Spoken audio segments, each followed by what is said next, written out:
Api kembali menyala jauh di belakang garis pertahanan Rusia.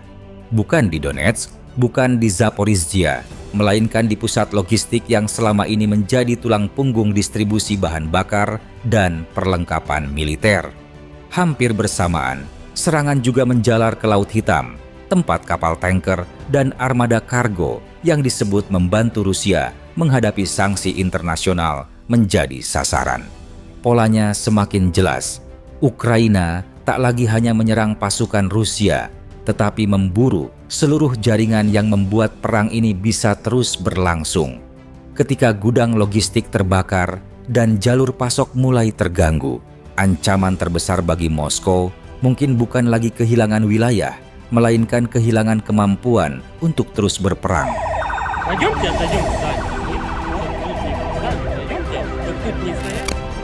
Di tengah memanasnya perang Rusia-Ukraina, kunjungan Senator Amerika Serikat Lindsey Graham ke Kiev mendadak menjadi perhatian. Politikus Partai Republik yang dikenal sebagai pendukung kuat bantuan militer untuk Ukraina, sekaligus salah satu pengkritik paling keras Rusia, itu bertemu dengan sejumlah pejabat tinggi Ukraina. Namun, yang memicu berbagai spekulasi bukanlah isi pertemuannya, melainkan apa yang terjadi sesudahnya. Tak lama setelah kunjungan tersebut, Rusia melancarkan serangan ke sejumlah lokasi yang diklaim berkaitan dengan industri drone Ukraina. Kedekatan waktu antara kedua peristiwa itu memunculkan beragam teori di media sosial. Sebagian pihak menduga ada kaitan tertentu di balik kunjungan Graham, sementara yang lain berspekulasi bahwa serangan Rusia telah diperkirakan sebelumnya. Meski begitu, hingga kini tidak ada bukti yang mendukung berbagai tuduhan tersebut.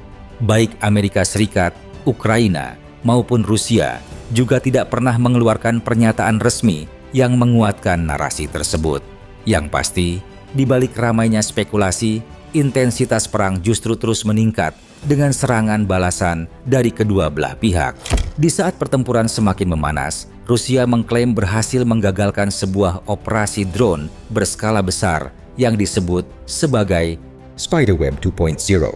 Menurut Dinas Keamanan Federal Rusia atau EFSB, operasi yang diduga disiapkan oleh Dinas Keamanan Ukraina, SBU, itu menargetkan fasilitas strategis di sekitar Moskow menggunakan puluhan drone FPV yang akan diluncurkan secara serentak. FSB menuduh drone-drone tersebut diselundupkan melalui jalur logistik dari Eropa dengan disamarkan sebagai pengiriman keramik. Rusia juga mengklaim operasi itu melibatkan jaringan lintas negara, termasuk 2 warga Moldova, serta penggunaan kartu SIM yang dirancang untuk menyulitkan pelacakan. Hingga kini, klaim tersebut belum dapat diverifikasi secara independen. Terlepas dari tuduhan itu, Ukraina terus meningkatkan tekanan terhadap infrastruktur pendukung Rusia. Sebuah depot minyak di Stavropol Krai dilaporkan terbakar setelah dihantam serangan drone. Di Laut Hitam, Ukraina juga mengklaim menyerang kapal tanker dan beberapa kapal kargo yang dikaitkan dengan armada bayangan Rusia. Sementara itu, sebuah gudang logistik di wilayah Moskow ikut terbakar setelah serangan drone. Rangkaian operasi ini menunjukkan perubahan pola serangan Ukraina.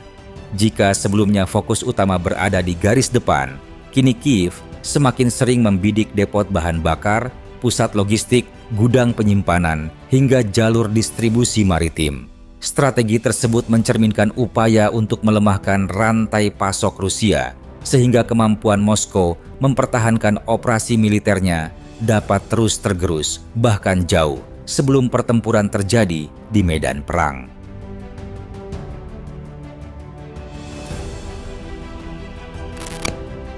Semakin seringnya serangan drone Ukraina menembus wilayah Rusia, tampaknya mulai mengubah pola operasi Moskow. Jika sebelumnya serangan lebih banyak difokuskan pada posisi pasukan di garis depan, kini Rusia justru memperluas targetnya ke berbagai fasilitas yang dianggap menopang kemampuan perang Ukraina. Dalam beberapa hari terakhir, Moskow mengerahkan kombinasi rudal balistik Iskander-M, rudal hipersonik Zirkon, drone Geran, hingga bom udara berdaya ledak tinggi untuk menghantam sasaran di berbagai wilayah. Salah satu senjata yang paling banyak menarik perhatian adalah FAB-3000, bom udara berbobot sekitar 3 ton yang kembali digunakan dalam operasi tempur Rusia. Kementerian Pertahanan Rusia merilis rekaman yang memperlihatkan bom tersebut menghantam posisi Ukraina di sekitar Orikhiv, wilayah garis depan di Zaporizhia. Ledakan besar yang dihasilkan memunculkan gelombang kejut kuat disertai kepulan asap pekat yang terlihat dari jarak cukup jauh. Meski baru kembali ramai dibicarakan, FAB-3000 sebenarnya merupakan senjata peninggalan era Uni Soviet.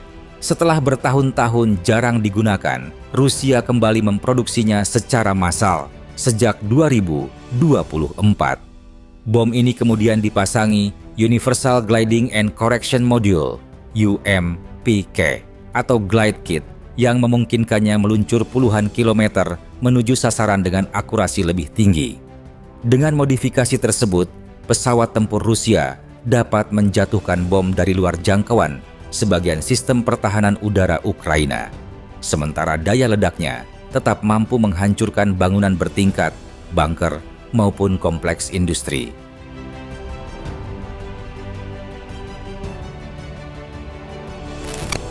Gelombang serangan berikutnya tidak lagi hanya menyasar wilayah garis depan. Rusia juga meningkatkan tekanan terhadap fasilitas industri dan logistik di sekitar Kyiv yang dinilai memiliki peran penting dalam mendukung operasi militer Ukraina. Salah satu target yang dilaporkan terdampak adalah gudang logistik milik DB Schenker. Kebakaran besar yang terjadi di lokasi itu bahkan sempat terdeteksi melalui citra panas satelit NASA VIRMS sebelum akhirnya berhasil dipadamkan oleh petugas darurat Ukraina. Fasilitas milik Nova Posta, perusahaan logistik terbesar di Ukraina, juga dilaporkan mengalami kerusakan akibat serangan. Selain itu, sebuah perusahaan suku cadang otomotif di pinggiran barat Kyiv ikut terbakar setelah dihantam rudal.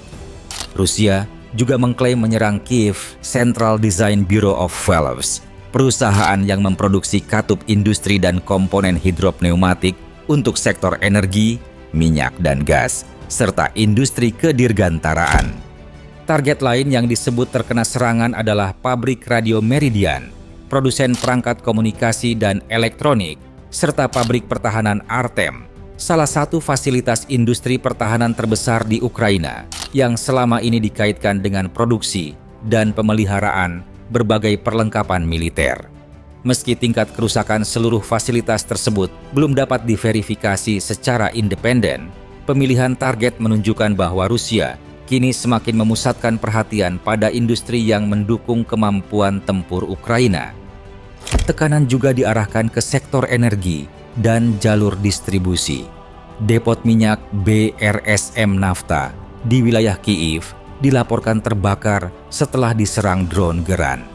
Di Laut Hitam, Rusia meningkatkan operasi terhadap kapal-kapal kargo yang menurut Moskow digunakan untuk mengangkut perlengkapan militer dan logistik menuju Ukraina.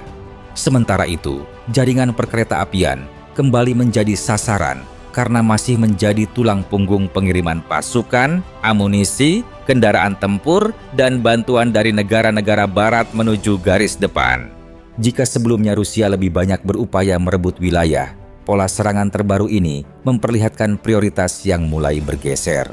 Moskow kini berusaha mengurangi kemampuan Ukraina mempertahankan perang dengan melemahkan seluruh sistem pendukungnya. Infrastruktur energi, pusat logistik, industri pertahanan, pelabuhan, hingga jalur kereta api menjadi bagian dari sasaran yang saling berkaitan. Harapannya, ketika rantai pasok mulai terganggu dan distribusi perlengkapan militer melambat, kemampuan tempur Ukraina di garis depan juga akan ikut terpengaruh dalam jangka panjang.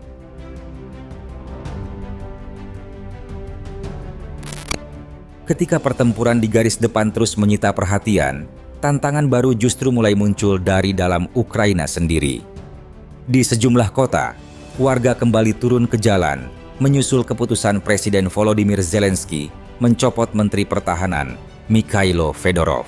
Selama ini, Fedorov dikenal sebagai salah satu tokoh yang mendorong percepatan inovasi teknologi militer, terutama pengembangan drone yang menjadi andalan Ukraina dalam menyerang target jauh di belakang wilayah Rusia. Aksi protes terbesar berlangsung di Kiev. Sejumlah demonstran berkumpul di Ivan Franko Square sambil membawa berbagai poster yang mempertanyakan keputusan pemerintah. Bagi mereka, pergantian pejabat di sektor pertahanan pada saat perang masih berkecamuk dinilai dapat memengaruhi kesinambungan strategi militer yang telah dibangun selama beberapa tahun terakhir. Di sisi lain, Rusia mengklaim terus memperoleh kemajuan di medan tempur. Kepala Staf Umum Angkatan Bersenjata Rusia, Valery Gerasimov, menyatakan pasukannya semakin mendekati penguasaan Krasny Liman di wilayah Donetsk.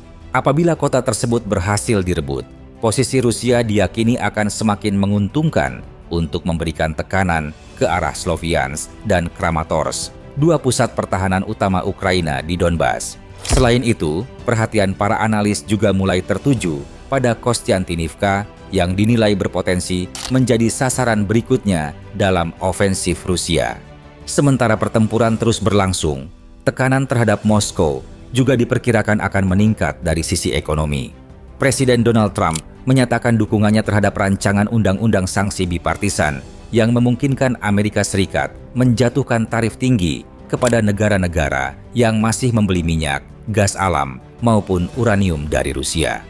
Jika kebijakan tersebut benar-benar diterapkan, maka persaingan antara Rusia dan Barat diperkirakan akan semakin meluas, memperlihatkan bahwa perang ini bukan lagi sekadar perebutan wilayah, tetapi juga pertarungan ekonomi, diplomasi, dan ketahanan nasional yang belum menunjukkan tanda-tanda akan segera berakhir.